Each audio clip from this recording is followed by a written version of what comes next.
Captain, incoming message. Hey, it's Bowen. We're here at Papa near Pittsburgh to play some Star Trek Next Generation. Built in 1993, this game is one of the best of its time, with a great sound and music package from the entire cast of the TV show. Star Trek Next Gen is one of the greatest combos in pinball, called the Picard Maneuver. You earn the Picard Maneuver by shooting the spinner and then shooting the side ramp. So a spinner shot there, and then a side ramp. There's a Picard Maneuver.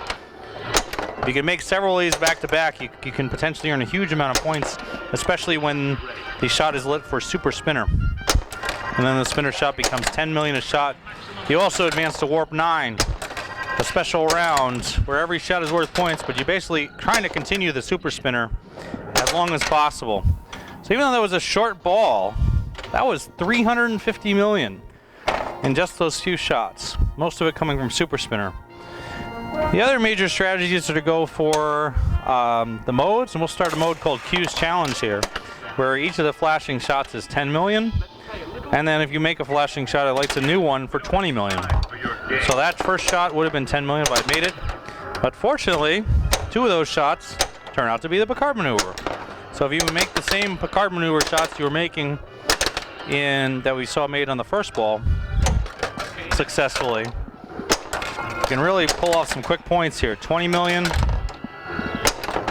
And let's see if we can. Shit. A little bad bounce there, but decent points. 65 million off of the mode. And we got 448 for the game, which is just okay. Not that great, but we'll start another mode here, see if we can get some more points out of this. And get some more Picard Maneuvers. Because really, the Picard Maneuver is pretty much where it's at here as far as the quickest points in the game. After you've made Warp 9, it becomes much more difficult to make warps. Only the spinner awards warps, and you start off at Warp 1 instead of potential for starting off at Warp 4. By completing the spinner round there, the rescue round, excuse me, I picked up a little bit over 100 million points just by itself there. Warp 5, there's Warp 6. And Warp 6 lights the super spinner again. So there's a lot of opportunity here. And I'm going to go back and start Q's Challenge over again. It says it's a rerun, and the goal here is to try and earn the big pile of points that would be earned by shooting the Picard Maneuver. So my goal here is to shoot spinner and side ramp starting now, and just cranking. Oh, that's really disappointing to have that brick out like that. So making shots and having them bounce out is just disappointing there. As it is, the ball continues to be in play, and I'm trying to save it here. But it's unfortunate because there was opportunity there to earn quite a bit more points, wrecked out by the bounce out of that spinner shot. Back to Warp 9, and in Warp 9 you can earn warps from the side ramp. But basically you're seeing the same type of behavior the rest of the time as we concentrate on those warps and ramps, trying to get all the way back to 9.9. This actually isn't worth very many points by itself to earn the warps, but it's just so satisfying to try to get there. And if you get there, you get the pretty cool animation. 6, 5, 3. Timing out, better make it now. Nice. And 9.9 is the end of the mode, so one more shot will do it. Let's see if we can make the side ramp here. Oh, bricked it. Warp drive failure in. Oh, and you even get more time in the last shot to try and do it. So even though the game didn't last very long, it was a good score. 1.3 billion. Good for the #1 high score on this machine. We're going to keep playing here and try to show you some of the other strategies you can employ to earn more points, especially going for the modes here. The ones I went for in that last game, Q's Challenge and Rescue, were ones that closely aligned to playing for the Picard Maneuver strategy. So we're going to put in some more coins here and start over. Alright, let's see if we can't get all the way through to Final Frontier here, which you earn by playing all 8 modes. It's the 8th mode. You can start one of the modes or missions on the plunge. The reason that Final Frontier is difficult to reach is that the modes are lengthy. Each mode has usually a 30-second timer, some have even a 40-second timer. And so what tends to happen is you lose a ball while playing out the mode. So the way around this is to trap the ball during the modes and just let them time out. I don't think that's very interesting to watch, so I'm not going to do that, but that's the way that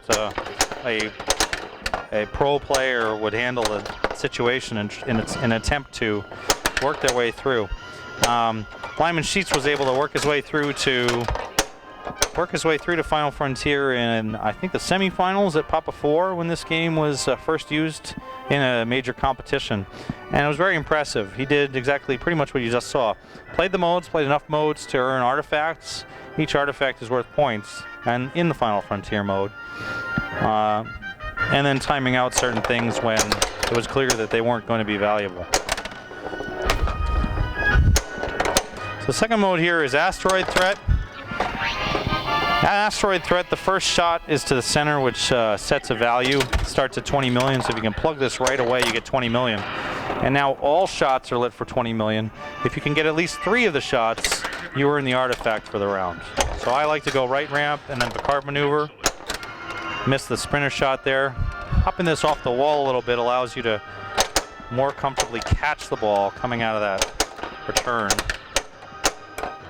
So let's try to shoot that again. The spinner collects 20 million. And if I can shoot that side ramp, the ball didn't return to that way, but that's okay. Got it off of the right loop.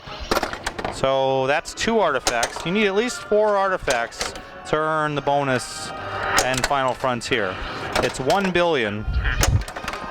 I also still think that the super spinner you should not ignore under any circumstances. It's just worth way too many points. So pretty much regardless of what you're doing, if you get super spinner going, you really need to plug away at it. And let's see, what have we got here? We've got 640 million. Super spinner's over and the timer is running down on warp 9. Let's see if we can play out warp 9. I know that this probably isn't the best thing to do strategically, and that's proof of it right there. But it is fun to try for. I will say in competition though, you have to really ignore those feelings. Just say, look, you're here to score points. You're not here to enjoy the game. You're here to score as much points as you can, as efficiently as possible. And in this case, I'm trying to get Final Frontier. So I shouldn't be concentrating on other things. Let's just finish Wormhole. Let's get all these modes done. Let's get everything we can out of this. Wormhole, if you shoot the right ramp, you set up the same 3-way combo that I was trying for in Asteroid. Right ramp, Picard Maneuver. I think a lot of the things to do in this game play that way. So if you can get used to that particular 3-way combo you just saw, things will go very well for you on Next Generation. Let's play Search the Galaxy next, and this is a tough mode. The goal of this mode is to shoot all 3 ramps. You have a long time to do it, but you also want to shoot them in order. Alpha, Beta, Spinner, Delta. Whew, that was nice stuff there. And then you get a bonus by shooting the Gamma Quadrant there. So that was as quick as you can complete that mode, really.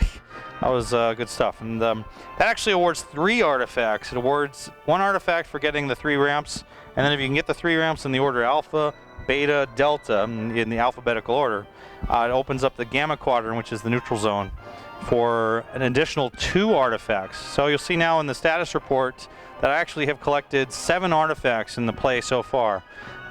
Each of those artifacts will be a 25 million shot cash value in Final Frontier, and if I can collect 2 full sets, I'll get a 2 billion bonus when Final Frontier begins. That is if Final Frontier begins. And Command Decision also allows you to start one of the modes. So in this case, I'm going to pick Battle Simulation, which is a mode that I tend not to really enjoy that much. You're shooting the balls at the targets here. There's not very many points in this, and there's a huge amount of danger if the ball is shot and gets out of control. This is definitely a mode where I feel that timing it out and just not playing it out and letting the time expire is the right way to play it. So I'm sitting here waiting 12, 11, 10. So I could shoot up the middle right now to put a ball in for Battle Simulation, or I could put the same ball up the middle 20 seconds later for an opportunity to play the next mode. There's really no choice. It's that big of a difference. I've got Choose Challenge left, Time Rift left. It's almost there. And so at this point, a player who has a fair amount of artifacts and bonuses and just sitting on a good score, you might time this out too.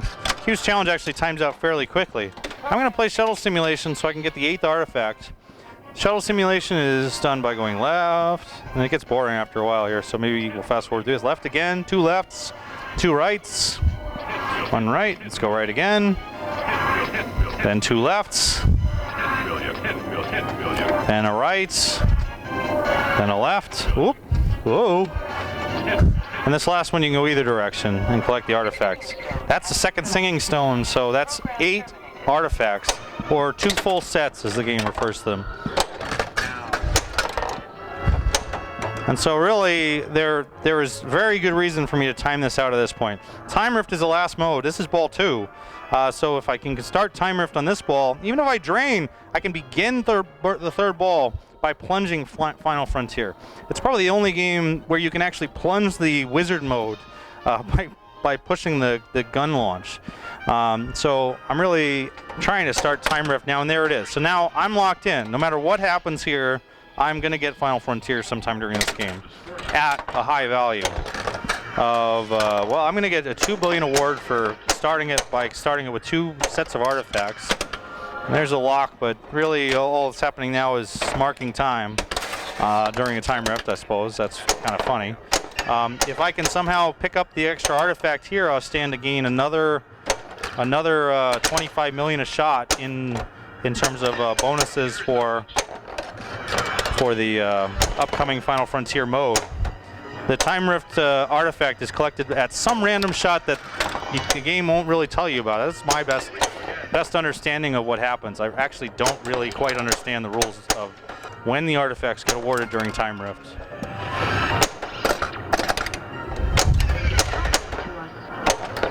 And let's see, what do we got? 5 seconds left here, so we're gonna drain there, but that's fine. I think it's hilarious to actually plunge the to plunge the opportunity here.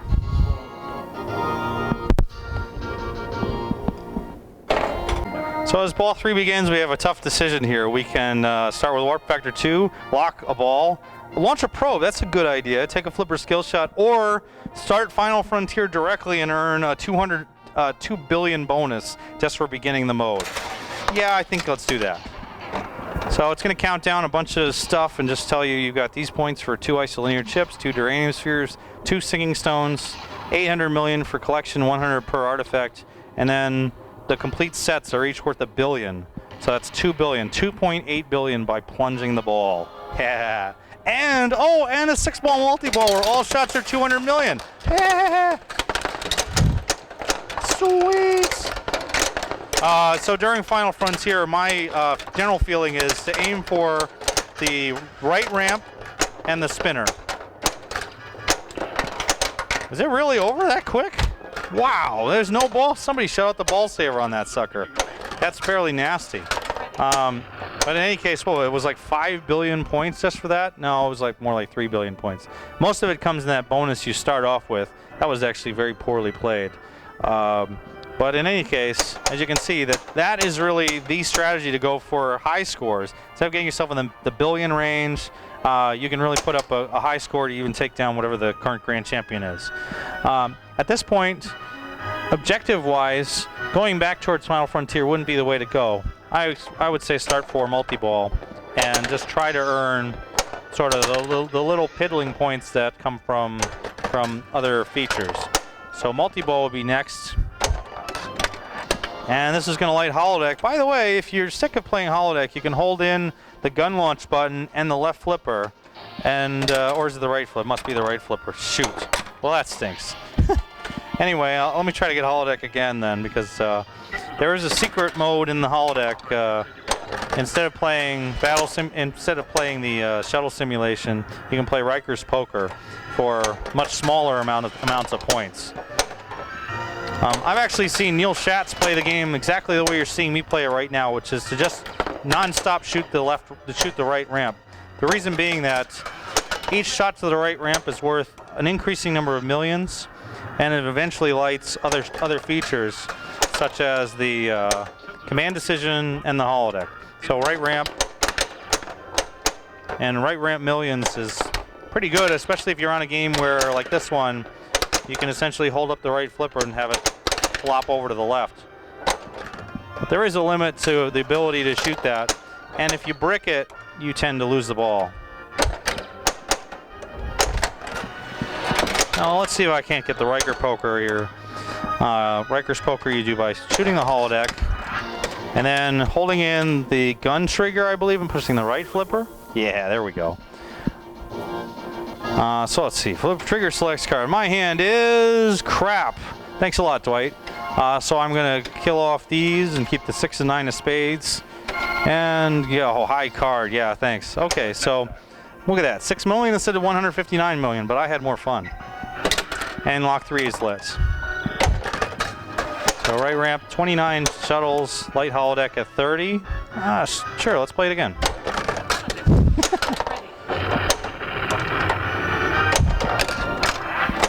Oh, where's my holodeck? Come on! All right, well, start multi-ball, and we'll see if we can finally actually shoot. Oh, you bastard! Computer, what happened? Oh, that's even worse! Oh, man, no return, no deposit there, but a hilarious end to a good game.